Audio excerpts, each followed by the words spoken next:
Durante o século XIV a.C., o Antigo Egito vivia um período de prosperidade e estabilidade. Nesse contexto de crescimento, a religião passou a exercer uma influência ainda mais profunda na vida diária dos egípcios. Foi então que surgiu uma figura marcante, o faraó Akenaton. Com uma visão audaciosa, ele desafiou tradições milenares e iniciou uma verdadeira revolução espiritual. Seu objetivo era substituir o culto a inúmeros deuses por uma nova crença centrada em uma única divindade, Aton, o deus do disco solar. Essa tentativa de transformação abalaria as bases da religiosidade egípcia e deixaria marcas duradouras na história do Egito Antigo. Mesmo sendo considerado herege e rebelde, Akenaton foi o responsável por trazer ao mundo um conceito novo e revolucionário, o monoteísmo, que mudou para sempre o curso da história. Ao nascer, ele recebeu o nome de Amenhotep, que significa Amon está feliz. Era o segundo filho de Amenhotep III e da rainha Tiye, sua esposa principal. Como irmão mais novo, só chegou ao trono depois da morte inesperada de seu irmão mais velho, Tutmose, ainda na juventude. Após o falecimento de seu pai, em 1353 a.C., Akenaton foi coroado faraó na cidade de Tebas, assumindo o trono como Amenhotep IV, o 10º governante da 18ª dinastia. Ele se uniu em casamento com a famosa Nefertiti, que se tornou sua grande esposa real e rainha do Egito. Embora o faraó tivesse várias esposas, os registros indicam que Nefertiti e Amenhotep mantinham uma relação próxima e afetuosa, tendo ao menos 6 filhas, mas nenhum filho homem. Nefertiti era uma figura de grande influência, reconhecida como a segunda pessoa mais poderosa do Egito. Na época em que Akenaton assumiu o trono, a adoração a múltiplos deuses era prática comum, e Amon era considerado o rei supremo dos deuses. Amon, ao lado de deuses como Ra e Osíris, era uma das divindades mais veneradas no Vale do Nilo e ocupava o centro de muitos cultos religiosos da época. Apesar das diferenças entre os deuses e rituais, essas crenças costumavam estar fundamentadas em princípios de equilíbrio e harmonia eterna. O culto a Amon vinha ganhando força há séculos, e no período do novo faraó, sua influência e riqueza se tornaram quase comparáveis às da própria família real. Há relatos de que os sacerdotes de Amon possuíam mais terras do que o próprio faraó, o que possivelmente despertou o desconforto e alimentou o desejo de mudança em Akenaton. Nos primeiros 5 anos de seu governo, ele ainda permitiu a prática das religiões tradicionais, mantendo o culto aos antigos deuses egípcios. No entanto, sob provável influência de sua mãe, a rainha Tiye, sua devoção foi aos poucos se voltando a uma única divindade, Aton. Essa mudança marcaria o início de uma transformação religiosa sem precedentes no Egito Antigo. Aton pode ser compreendido como a representação do disco solar, originalmente associado a um dos aspectos do deus Ra. Nas representações artísticas, Aton aparece como um sol radiante cujos raios terminam em pequenas mãos, simbolizando sua conexão direta com a vida e o poder divino. Uma das imagens mais conhecidas dessa devoção é a famosa Estela de Akenaton, que mostra a família real sendo tocada pelos raios de Aton, como se recebesse sua bênção diretamente do céu. Embora o culto a Aton já existisse antes, e até mesmo Amenhotep III, pai de Akenaton, o tivesse reverenciado, foi apenas com o novo faraó que essa devoção se transformou em algo intenso e exclusivo. No 5º ano de seu reinado, como demonstração de sua fidelidade absoluta a Aton, ele abandonou seu nome de nascimento Amenhotep IV e adotou o nome Akenaton, que significa espírito vivo de Aton. No 9º ano de seu governo, Akenaton deu um passo ainda mais radical.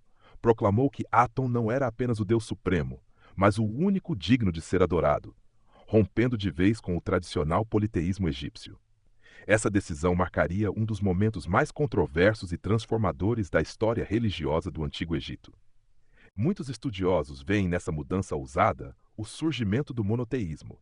No entanto, a fé promovida por Akenaton, conhecida como atenismo, talvez se encaixe melhor nas definições de monolatria ou enoteísmo, pois, embora se prestasse culto exclusivo a Aton, não se negava necessariamente a existência de outras divindades menores. Determinando impor essa nova doutrina, Akenaton mandou destruir ou danificar os templos dedicados a Amon e proibiu toda e qualquer representação de deuses que não fossem Aton. Imagens e inscrições com menções a outras divindades foram apagadas de monumentos espalhados por todo o território egípcio. Em sua escalada de controle religioso, O faraó chegou a se declarar o único intermediário entre Atom e o povo, afastando os sacerdotes tradicionais e assumindo para si o papel central na condução da fé e dos rituais religiosos no Egito. A elite egípcia encarou com preocupação a repentina transição para o culto exclusivo a Atom, vendo nela uma ameaça ao equilíbrio do império. Ainda assim, em sua maioria, os nobres acabaram acatando as reformas religiosas propostas pelo jovem faraó. Por outro lado, muitos sacerdotes devotos de Amon agiram em segredo, escondendo textos sagrados e objetos de culto para protegê-los da destruição ordenada por Akenaton. Nos últimos anos de seu governo, Akenaton foi além. Proclamou que ele e sua esposa Nefertiti eram divindades vivas, exigindo que fossem adorados como deuses. Essa postura autoritária gerou grande insatisfação entre o povo, que passou a chamá-lo de rei herege e o via como um governante fanático que eliminou as práticas espirituais ancestrais do Egito. No mesmo ano em que declarou Atom como a única divindade legítima, Akenaton mandou construir uma nova capital. Batizada de Akhetaton, que significa Horizonte de Atom, a cidade seria o centro de sua revolução religiosa. Atualmente, esse local é mais conhecido por seu nome árabe, Amarna. O faraó escolheu levantar sua nova capital em um ponto simbólico, bem no coração do Egito, entre as tradicionais cidades de Tebas e Mênfis, que por séculos haviam sido centros de poder político e religioso. Para ele, Amarna representava um refúgio distante da influência dos antigos deuses, um lugar onde poderia estabelecer sua nova fé livre dos vestígios das crenças passadas. Com os vastos recursos da coroa à sua disposição, Akenaton deu início à construção de uma cidade monumental. Ergueu templos e estruturas impressionantes por toda Amarna, sempre respeitando os princípios de sua nova religião. Os templos eram abertos, sem teto, permitindo que a luz do sol alcançasse diretamente os devotos, em reverência a Atom, a divindade solar. A cidade foi planejada cuidadosamente, voltada para o leste, de modo que os primeiros raios do sol da manhã iluminassem diretamente os templos e portais sagrados. Contudo, nem todos viam com bons olhos essa arquitetura incomum. A ausência de sombra nos palácios e recepções causava incômodo a muitos, inclusive a emissários estrangeiros. Um rei da Assíria chegou a escrever uma carta a Akenaton, reclamando das condições. Por que meus mensageiros são obrigados a permanecer sob o sol escaldante? Se o rei permanece de pé sob o sol, então ele ficará ali até cair, vencido pelo calor. Akenaton e Nefertiti percorriam a cidade em carruagens, simbolizando o trajeto do sol em seu percurso diário pelo céu. O período de seu governo ficou conhecido como o período de Amarna, já que após sua morte, os faraós seguintes restabeleceram Tebas como capital do Egito. Algumas das obras de arte mais marcantes da história egípcia pertencem a essa época e oferecem uma visão rara da rotina da família real. De maneira incomum, Akenaton era sempre retratado com feições consideradas estranhas: pescoço comprido, cabeça alongada, queixo proeminente e olhos expressivos. Essas representações levaram alguns estudiosos a sugerir que ele pudesse ter sofrido da síndrome de Marfan, um distúrbio genético que afeta o tecido conjuntivo e pode causar alterações físicas significativas. Apesar de Akenaton ser fruto de diversas gerações de casamentos consanguíneos, é improvável que suas características físicas peculiares tenham origem genética, já que outros membros da corte, como a rainha Nefertiti, também foram retratados com as mesmas feições. É mais provável que esse estilo artístico tenha sido adotado intencionalmente com o propósito de destacar sua natureza divina e diferenciá-lo dos demais mortais. Akenaton parecia considerar os assuntos políticos e administrativos como indignos de sua condição de representante divino na Terra. Por isso, frequentemente negligenciava as responsabilidades do governo e as relações diplomáticas com outros reinos. Essa postura marcava um forte contraste em relação aos faraós que o antecederam, especialmente seu pai, que se dedicaram arduamente ao fortalecimento dos vínculos internacionais. Como consequência, sua apatia em relação à diplomacia gerou grande descontentamento, tanto entre o povo egípcio quanto entre os aliados estrangeiros do império. Diversos documentos conhecidos como Cartas de Amarna revelam com clareza o grau de descaso de Akenaton com os assuntos externos. Um exemplo marcante vem de Ribhada, o governante de Biblos e fiel aliado do Egito, que enviou mais de 50 mensagens ao faraó, implorando por auxílio diante de uma ameaça crescente. Ele alertava sobre Asiro, um líder de Canaã, que estava se preparando para sitiar sua cidade. Além disso, Rib-Hada relatava a crescente tensão interna, enfrentando a hostilidade de uma população camponesa cada vez mais revoltada. Em uma das cartas mais aflitas, ele desabafa: "O povo de Amia matou seu senhor, e eu estou em perigo. Estou em Biblos como um pássaro preso numa armadilha." Essas súplicas, quase sempre ignoradas por Akhenaton, evidenciam como sua prioridade exclusiva à religião afastou-o das necessidades urgentes de seus aliados e do equilíbrio regional. Akhenaton demonstrava impaciência com os apelos constantes do rei Rib-Hada e chegou a responder apenas uma vez, de forma seca e indiferente: "Por que você continua escrevendo para mim?"